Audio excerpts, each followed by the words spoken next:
ხელთ არსებული ინფორმაციით, განსაკუთრებულ დავალებათა დეპარტამენტის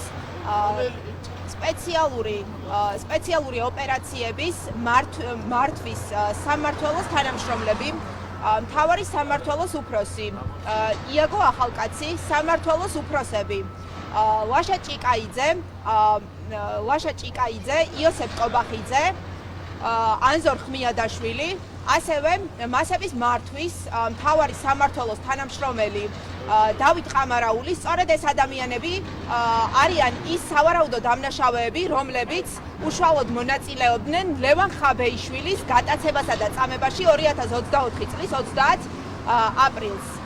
ასევე ჩემს ხელთ არსებული ინფორმაციით, იაგო ახალკაცს, დავით ყამარაულს და ასევე ლაშა ჭიკაიძეს ლევან ხაბეიშვილის წამებისათვის გადაეცათ ჯილდოს სახით ცეცხლსასროლი იარაღები.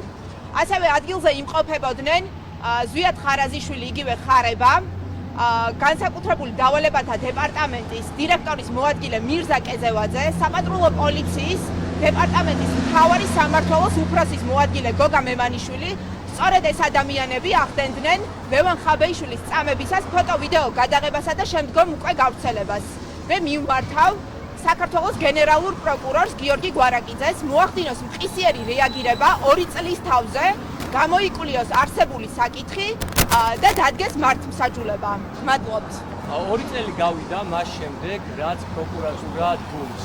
ეს დუმილი კი ერთადერთია, რომ მათ არ სურთ გამოიძიონ და დაიჭირონ ის დამნაშავეები, ვინც იძალა ლევან ხაბეიშვილზე, მით უმეტეს იმ გარემოებებში, როდესაც ლევან ხაბეიშვილმა პირდაპირ პარლამენტის ტრიბუნიდან დაადანაშაულა ეგრეთ წოდებული ხარება და ამხილა დანაშაულში მთავარი წამებელი. ამის შემდეგ ევროპარლამენტი საუბრობს, რომ ლევან ხაბეიშვილი აწამეს.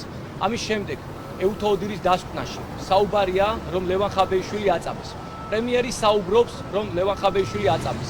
საზოგადოებამ პირდაპირ ეთერში ნახა, როდესაც აწამებდნენ ლევან ხაბეიშვილს, როდესაც ის ცდილობდა, რომ გადაერჩინა ბავშვი. წამებლები დღეს დაკავებულები არ არიან, მაგრამ ლევან ხაბეიშვილი პოლიტიკოსი არის სიტყვის გამო დაკავებული. დღეს თუ პროკურატურა ისევ აირჩევს დუმილს, მაშინ საზოგადოებისთვის ხონათლი იქნება თუ ვის ფარველობს პროკურატურა და რატო არ აკავებს მოძალადეებს.